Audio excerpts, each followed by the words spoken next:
storytelling is an innovation. It Yes. is a gift. It is a craft. Mhm. And we all will transition from this earth, but it is the stories Mhm. that hold community. And innovation in the modern world is largely seen as a thing to do, a frontier, Silicon Yeah. Valley, tech, Mhm. accomplished, stake your flag.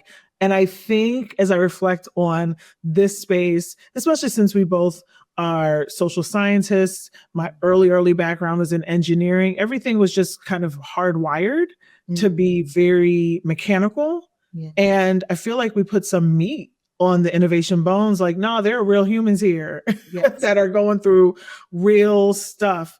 Yes.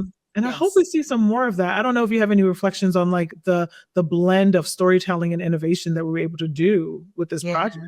Yeah, I mean, I think back to the piece that you shared about wellness and how we were able to, we're joined with Erin and Cece, and they're telling us about their journey and how similar it was to our journey, right? And the Mhm. challenges and the struggles and the ways that it impacts our health.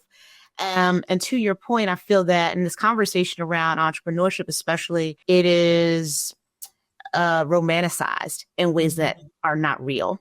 I don't think are not real based on the conversations that I have with entrepreneurs every single day.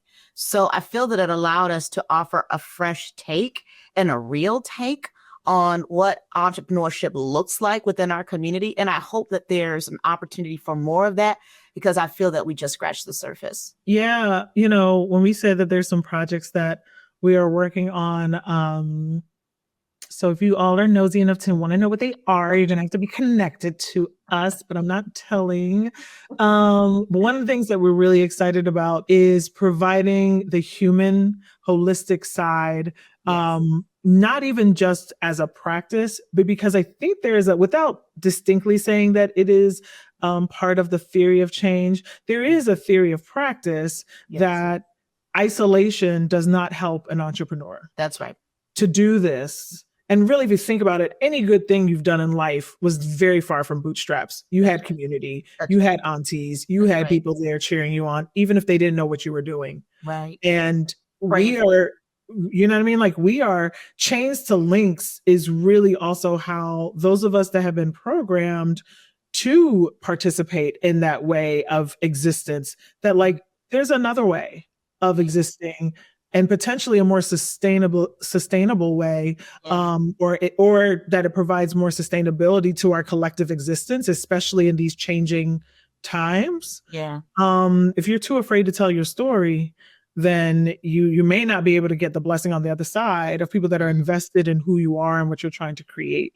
Yes, um 100%. And, yeah. part of this break that we're taking is for us to be able to build the infrastructure that allows us to tell those stories at scale. And it's really exciting. We have learned so much on this journey of From Chains to Links, and now we get to convert those learnings in ways that enable us to have even greater impact.